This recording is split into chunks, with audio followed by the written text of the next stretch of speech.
Hi friends, today new இயருக்கு எங்கள் வீட்டில் என்ன கேக் பண்ணோன்னா பட்டர்ஸ்காட்ச் கேக். அது எப்படி பண்ணுறதுன்னு பார்க்கலாமா? அதுக்கு முன்னாடி இந்த கேக்கில் ஃபஸ்ட்டு ஸ்டெப்பாக நம்ம என்ன பண்ணோன்னா பட்டர்ஸ்காட்ச் ப்ரலைம் ரெடி பண்ணிக்கணும். அது எப்படி பண்ணோன்னா, ஃபஸ்ட்டு ஒரு 12 பாதாம் எடுத்து நல்லா ஹீட் பண்ணி எடுத்து ஆற வச்சுக்கணும். அதுக்கப்புறம் அதே பாத்திரத்தில் ஒரு 1/4 கப் சுகரை போட்டு லைட்டாக ஒரு 2 மினிட்ஸ் ஃப்ரை பண்ணிகிட்டே இருந்தோம்னா அது ஒரு கேரமல் ஆகிடும். அப்புறம் அதுக்கப்புறம் அந்த ட்ரை பண்ண நட்ஸை அந்த கேரமலோடு மிக்ஸ் பண்ணி அதோட ஒரு டேபிள் ஸ்பூன் பட்டரை மிக்ஸ் பண்ணிக்கணும். மிக்ஸ் பண்ணிவிட்டு இந்த மூணையும் நல்லா லைட்டாக சிம்மில் வச்சுட்டு ஹீட் பண்ணிகிட்டே இருந்தோம்னா எல்லாம் ஒன்றோட ஒன்று மிக்ஸ் ஆயிரும். அதுக்கப்புறம் இதை எடுத்து ஸ்டவ் ஆஃப் பண்ணிவிட்டு எடுத்து ஒரு பட்டர் தடவின பாத்திரத்தில் ஊற்றிட்டு ஒரு 5 to 10 மினிட்ஸ் ஆற விட்டோம்னா அது நல்லா ஸ்டிக்கி ஆயிரும். அதுக்கப்புறம் அந்த இதை எடுத்து நம்ம நொறுக்கி அதை கேக்கில் நம்ம சேர்த்துக்கலாம். ஸ்டெப் 2 என்ன பண்ண போகிறோன்னா, பட்டர்ஸ்காட்ச் சாஸ் எப்படி ரெடி பண்ணுறதுன்னு பார்க்கலாம்.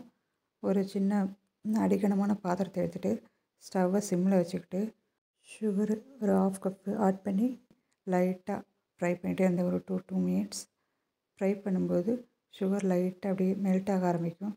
மெல்ட் ஆகும்போதே லைட்டாக அப்படியே மிக்ஸ் பண்ணி விட்டுட்டே இருந்தோம்னா அது கொஞ்சம் நல்லா கேரமல் மாதிரி மாறும். கேரமல் மாதிரி ஆகும்போது உடனே நம்ம ஒரு டேபிள் ஸ்பூன் பட்டரை அதில் மிக்ஸ் பண்ணிவிட்டு நல்லா மிக்ஸ் பண்ணி விடணும். அதுக்கப்புறமா அதில் ஒரு 3/4 கப்பு விப்பிங் க்ரீமை மிக்ஸ் பண்ணிவிட்டு அந்த சுகர் கெட்டியாயிரும். விப்பிங் க்ரீமை ஊற்றுனதுக்கப்புறம் உடனே நம்ம அந்த பட்டர், கேரமல், விப்பிங் க்ரீம் 3 நல்லா மிக்ஸ் ஆகிற வரலையும் அதை நல்லா மிக்ஸ் பண்ணி விட்டுட்டே இருந்தேன் சிம்மில் வச்சுட்டு.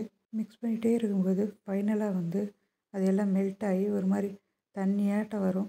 அதுக்கப்புறமா தான் அந்த கேரமல் கொஞ்சம் கெட்டியான இதுக்கு வரும். ஸோ அப்போ ஸ்டவ் ஆஃப் பண்ணிவிட்டு ஆற வச்சிடலாம். தேர்ட் ஸ்டெப் என்ன பண்ண போகிறோன்னா, மாவை சீவ் பண்ணி எடுக்க போகிறோம். அதுக்காக ஒரு ஈரமில்லாத பவுல் எடுத்துக்கிட்டு 1 கப் மைதா எடுத்துக்கிட்டேன். அப்புறம் அதில் 1 டீஸ்பூன் பேக்கிங் பவுடர் எடுத்து போட்டுக்கிட்டேன். அதுக்கப்புறம் ஒரு 1/4 டீஸ்பூன் பேக்கிங் சோடாவை அதில் போட்டுக்கிட்டு நல்லா ஒரு 3 டைம்ஸ் நல்லா சீவ் பண்ணி எடுத்துக்கிட்டேன். 3 டைம்ஸ் நம்ம எதுக்கு அதை மாவை சீவ் பண்ணி எடுக்கணும்னா, அது நடுவில் ஏர்ஸ் உருவாகணும். அப்போ தான் மாவு நல்லா பொங்கி வரும். 3 டைம்ஸ் சீவ் பண்ணி எடுக்கலைன்னா அந்த கேக் ஃப்ளாப் ஆகாது. ஆனால் ஹைட்டு மேலே வரலாம் அல்லது அங்கங்கே மாவு கெட்டியாக ஆக சான்சஸ் இருக்குது. ஸோ அதனால் நீங்கள் கேக் கொஞ்சம் பர்ஃபெக்டாக வரணுன்னா மாவை 3 டைம்ஸ் கண்டிப்பாக நீங்கள் சலித்து எடுத்துக்கோங்க. நெக்ஸ்ட் ஸ்டெப் என்ன பண்ணுறோன்னா, எக் பேட்டர் ரெடி பண்ண போகிறோம். அதுக்காக ஒரு ஈரமில்லாத பவுல் எடுத்துக்கிட்டு அதில் ஒரு பிஞ்ச் சால்ட் எடுத்து போட்டுவிட்டேன். அதுக்கப்புறம் ஒவ்வொரு முட்டையாக எடுத்து உடச்சி ஊற்றிக்கணும். இங்கே நான் 1 kg கேக் ரெடி பண்ணுறதுனால நான் 4 எக்கு எடுத்திருக்கேன். ஸோ 4 எக்கும் ஃப்ரிட்ஜிலேருந்து எடுக்கக்கூடாது. சப்போஸ் உங்கள் எக்கு ஃப்ரிட்ஜில் தான் இருக்குன்னா அது 2 ஹவர்ஸ் வெளியில் ரூம் டெம்பரேச்சரில் வச்சுட்டு தான் நீங்கள் எக் பேட்டர் ரெடி பண்ண யூஸ் பண்ணணும். நீங்கள் ஃப்ரிட்ஜிலேருந்து டைரெக்டாக யூஸ் பண்ணிங்கன்னா எக் நல்லா பீட் ஆகாது, கேக்கு ஃப்ளாப் ஆயிரும். நெக்ஸ்ட்டு அந்த உடச்சி ஊற்றின எக்கு கூட ஒரு 1/4 டீஸ்பூன் பட்டர்ஸ்காட்ச் மிக்ஸும் 1/2 டீஸ்பூன் வெனிலா எசன்ஸும் ஊற்றி பீட்டரை 1 ஸ்பீடில் ஸ்டார்ட் பண்ணி பீட் பண்ண ஆரம்பிக்கணும். பீட் பண்ணி ஒரு 2 மினிட்ஸ் கழித்து எக்கு கொஞ்சம் நல்லா பொங்கி வர ஆரம்பிக்கும். அதுக்கப்புறம் நம்ம எடுத்து வச்சுருக்க 3/4 கப்பு பவுடர் பண்ணாத சுகரை கொஞ்சம் கொஞ்சமாக போட்டு பீட் பண்ண ஆரம்பிக்கணும்.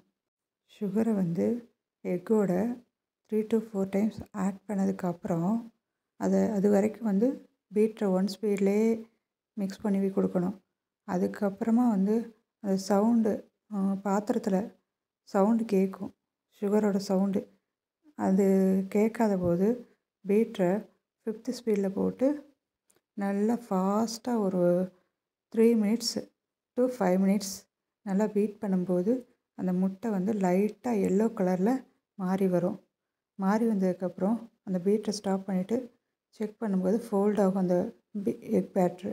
அதை செக் பண்ணதுக்கப்புறம் ஒரு 1/4 கப்பு வாசனை இல்லாத எண்ணெயை சேர்த்து 1 ஸ்பீடில் நல்லா மிக்ஸ் பண்ணிக்கணும். அதுக்கப்புறமா வந்து நம்ம சீவ் பண்ணி வச்சுருக்க மாவை அதில் ஒரு 3 பேட்சஸாக போட்டு மில்க்கு ஒரு 1/4 கப்பு எடுத்து வச்சுருக்கேன். அதை 3 பேட்சஸாக வந்து ஆட் பண்ணி நல்லா மாவையும் மில்க்கையும் அந்த எக் பேட்டரோட நல்ல கட் அண்ட் ஃபோல்டர் மெத்தடில் நம்ம கட் பண்ணி மாவை மிக்ஸ் பண்ணி எடுக்கணும்.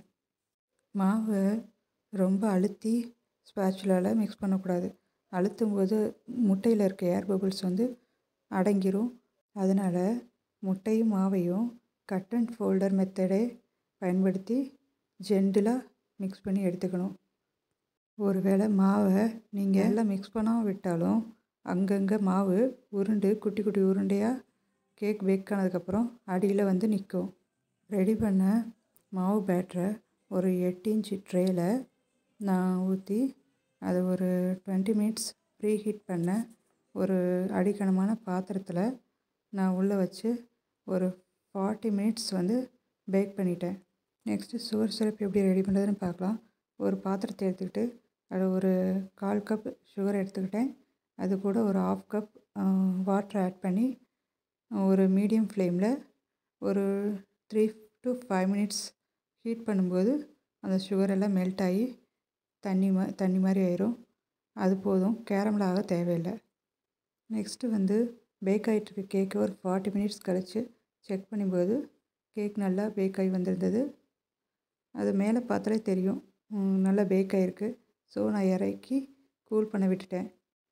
கேக் வெந்ததுக்கப்புறம் அதை எடுத்து வச்சுட்டு ஒரு 1/2 அன் ஹவர் அதை கூல் பண்ண விட்டுட்டு அதை எடுத்து ஒரு 3 லேயராக ஸ்லைஸ் பண்ணி எடுத்து வச்சுக்கிட்டேன். அதுக்கப்புறம் கேக் தேவையான க்ரீமு, அப்புறம் sugar syrup, Lime, caramel sauce எல்லாம் பக்கத்தில் எடுத்து வச்சுக்கிட்டேன். கட் பண்ண கேக் ஸ்லைஸை ஒன்றுக்கு மேலே ஒன்று அடுக்கி வைக்காமல் கொஞ்சம் தள்ளி வச்சோம்னா கொஞ்சம் லைட்டாக சூடாக இருந்தால் கூட சீக்கிரம் ஆறிடும்.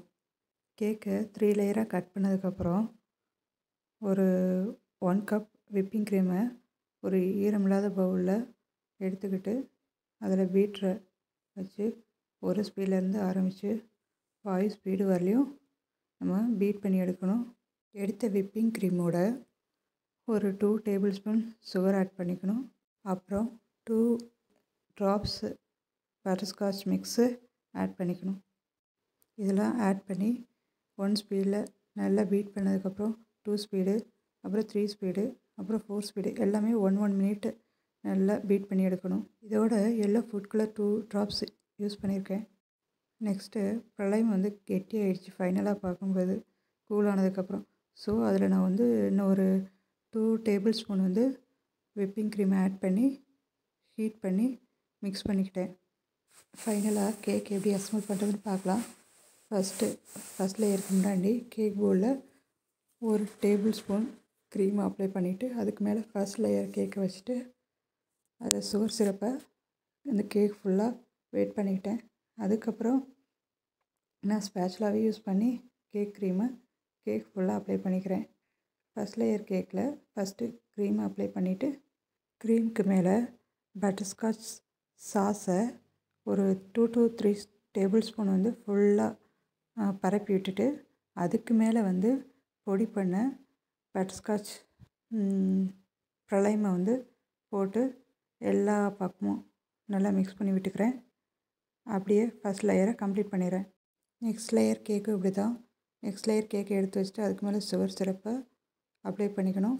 அதுக்கு மேலே க்ரீமை அப்ளை பண்ணிவிட்டு க்ரீமுக்கு மேலே பட்டர்ஸ்காட்ச் சாஸை ஒரு 3 டேபிள் ஸ்பூன் வந்து எல்லா இடத்துலையும் பரப்பி விட்டுக்கணும்.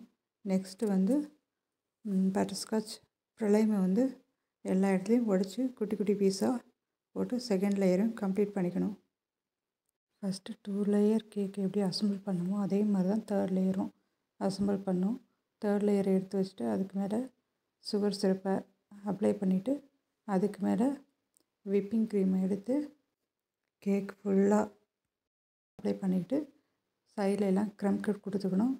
கொடுத்ததுக்கப்புறம் மீதி இருக்க க்ரீம் எல்லாம் சைட்லேயும் டாப்லேயும் நல்லா அப்ளை பண்ணி ஃபுல்லாக கேக்கை கவர் பண்ணிக்கணும். கேக்கில் ஷார்ப் எட்ஜஸ் வேணும்னா ஃபஸ்ட்டு சைடில் இருக்க க்ரீமெல்லாம் ஈக்குவலாக லெவல் பண்ணிவிட்டு அதுக்கப்புறம் டாப்பில் இருக்க க்ரீமை லெவல் பண்ணணும். கேக்கில் க்ரீம் எல்லாம் லெவல் பண்ணதுக்கப்புறம் நான் வச்சுருக்க கேரமல் சாஸை டாப்பில் ஊற்றி ஈக்குவலாக லெவல் பண்ணிக்கிட்டுருக்கேன்.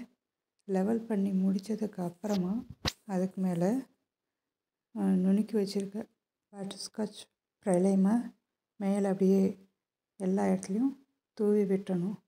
உங்களுக்கு பிடிச்ச மாதிரி மேலேயும் தூவி விடலாம், அல்லது சைட்லேயும் நீங்கள் தூவி விட்டுக்கலாம். உங்கள் விருப்பத்தை போல் நீங்கள் அந்த கேரமல் ப்ரைலைமை அப்ளை பண்ணிக்கலாம் கேக்கில். ஃபைனலாக கேக்கை டெக்கரேட் பண்ணுறதுக்காக நான் ஹார்ட் ஷேப் சுகர் பாலை அங்கங்கே ஒட்டி வச்சுக்கிட்டேன். தேங்க்யூ.